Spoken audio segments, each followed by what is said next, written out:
Assalamualaikum warahmatullahi wabarakatuh. Perkenalkan, nama saya Andrew Martin dengan NIM 22074012. Baiklah, kali ini saya akan melakukan observasi alat berat yang mana saya akan mengidentifikasi komponen-komponennya, yaitu yang pertama pada ekskavator mini. Kenapa saya mengambil ekskavator ini? Karena lapangan untuk ekskavator itu sebenarnya ada, cuman ekskavator meternya ada, cuman ada becek parah guys. Dan akhirnya terpaksa ekskavator ini. Nah, dimana yang pertama saya akan menjelaskan pada ekskavator ini terdapat dua struktur, yaitu lower struktur dan upper struktur. Yang mana pada upper struktur dan lower struktur ini pemisahnya itu cuman swing.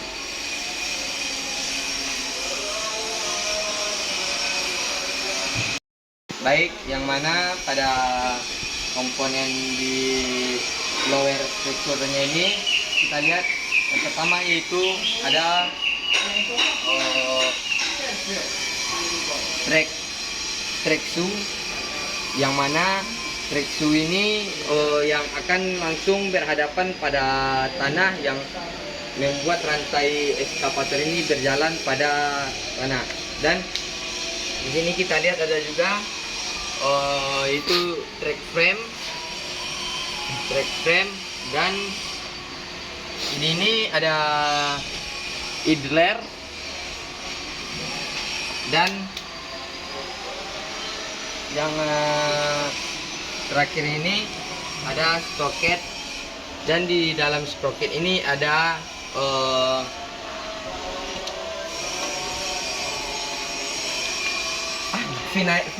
final drive. Dan selanjutnya kita langsung naik saja ke pada upper struktur, yang mana pada strukturnya ini kita dapati yang pertamanya adalah komponennya yaitu bucket. Bucket ini fungsinya untuk menggaruk material pada ekskavator, yang mana bucket ini akan memindahkan material dari tempat pertamanya ke tempat yang lain. Nah, kemudian kita lihat di sini ada silinder bucket. Silinder bucket ini fungsinya untuk membuat bucket ini menurun dan menaikkan bucket. Dan selanjutnya ini ada namanya arm. Nah, arm ini yang mana fungsinya itu sebagai menaik dan menurunkan bucket, sehingga bucket bisa setelah dia menggaruk material, bucket bisa dinaikkan ke atas, yang mana arm ini akan dibantu oleh silinder arm. Ini adalah silinder arm, yang mana silinder arm ini fungsinya untuk menggerak menaik turunkan arm juga. Dan yang terakhir itu ada boom. Boom ini berfungsi untuk menggeser atau menggoyangkan arm, yang mana boom ini dibantu dengan silinder boom. Nah, inilah silinder boom, dan ini si silinder arm, ini arm, dan ini silinder bucket, ini bucket. Nah, mungkin itulah video observasi dari saya, yang mana mengidentifikasi komponen-komponen pada alat berat ekskavator yang pertama. Baik, selanjutnya video nanti akan alat berat selanjutnya. Oke, kembali lagi bersama saya dengan Martin dengan NIM 220740. Baik, kali ini kita ke alat berat selanjutnya, yang mana itu alat berat ini biasa disebut dengan motor grader.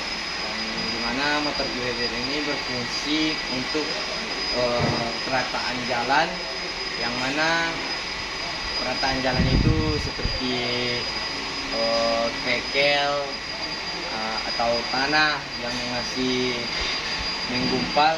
Motor grader ini bisa untuk melakukan perataannya.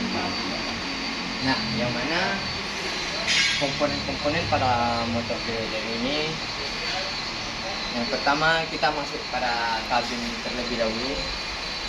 Nah, dimana kabin ini fungsinya seorang operator bekerja yang melakukan pekerjaan pada jalan yang mengarah-arahkan motor grader melakukan pekerjaannya. Nah, yang selanjutnya kita lihat di sini ada blade lift cylinder. Blade lift cylinder ini berfungsi untuk menaik dan menurunkan pada posisi circle ini. Nah, yang selanjutnya itu ada drawbar lift cylinder. Nah, drawbar dan selanjutnya kita ke komponen intinya. Komponen intinya pada motor grader ini adalah yaitu blade. Nah, blade ini nanti yang akan bekerja melakukan perataan jalan sebagaimana yang dilakukan pada pekerjaan umum jalan biasanya. Dan dimana blade ini arahnya bisa diputar-putar. Kita lihat posisinya sekarang ada di kanan. Posisi blade ini bisa putar ke kiri dan ke kanan, yaitu karena apa? Yaitu karena circle ini ya guys. Circle ini berfungsi untuk memutar arah dan putaran blade sesuai yang dibutuhkan oleh operator. Dan dimana blade ini bisa juga digeser ke kiri dan ke kanan, bukan hanya diputar saja, yang mana itu akan dibantu oleh millboard. Ini dia alatnya dan fungsinya, dan menggeser ke kiri dan ke kanan pada blade. Dan selanjutnya itu ada peleburan, alat untuk peleburan jalan, yang mana jika jalan itu masih keras, dimana tidak memungkinkan blade untuk meratakannya, bisa dileburkan terlebih dahulu dengan menggunakan scarifier ini, dan mata scarifier itu ini. Dan alat untuk meleburkannya itu bukan hanya di depan saja, di belakang ada juga, cuman di sini kelihatannya tidak ada. Kalau di belakang itu disebut namanya gripper. Nah, dan selanjutnya ini ada headlamp, yang mana headlamp ini berfungsi untuk menerangi ketika bekerja pada malam hari. Dan mungkin sekian identifikasi komponen motor grader dari saya. Selanjutnya kita akan berpindah pada pada alat berat lainnya. Nah, di motor grader ini juga ada istilahnya, yaitu dengan blade base dan wheel base. Dimana blade base itu adalah berat dari blade ini ke depan sini, yang mana beratnya itu sekitar 30%, dan wheel base itu berat dari blade sampai ke belakang sana, yaitu sekitar 70%. Baik, selanjutnya kita pada alat berat yaitu forklift, yang dimana itu forklift ini berfungsi sebagai alat untuk memindahkan barang dari suatu tempat ke tempat yang lain, dimana forklift ini biasanya dilakukan pekerjaan pada orang itu di bagian industri yang mengangkat-angkat barang, yang memindahkan barang. Nah, mana antara komponen-komponen forklift ini, yang pertama yaitu ada fork ini garpu, yang mana fungsinya untuk mengangkat beban dari bawah, mengangkat barang, dan ini biasanya bisa menggunakan barang dengan ketinggian yang sangat tinggi. Dan kemudian selanjutnya itu ada carriage. Carriage ini berfungsi sebagai penopang barang yang mana di saat fork sudah mengambil barang, kemudian carriage ini yang sebagai penopang penyangga barangnya. Selanjutnya ada mount. Mount ini fungsinya untuk penopang pada lifting silinder.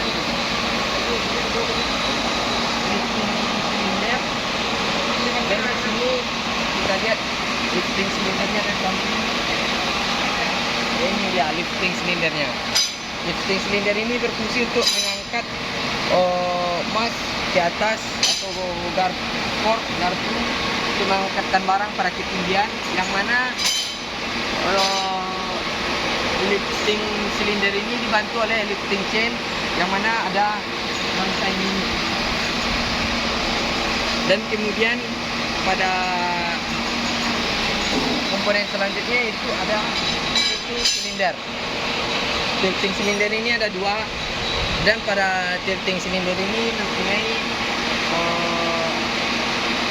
itu tilting in dan tilting out. Ketika tilting in maksudnya akan bergerak ke dalam, dan pada tilting out dia akan mengarah ke belakang. Selanjutnya itu ada kabin, di mana kabin ini berfungsi tempat operator melakukan operasional pada forklift, dan ada counterweight, itu pemberat pada forklift, dan kemudian ada engine pada forklift. Nah, mungkin sekian video identifikasi komponen-komponen alat berat pada saya, dan saya sudahi dengan Assalamualaikum warahmatullahi wabarakatuh.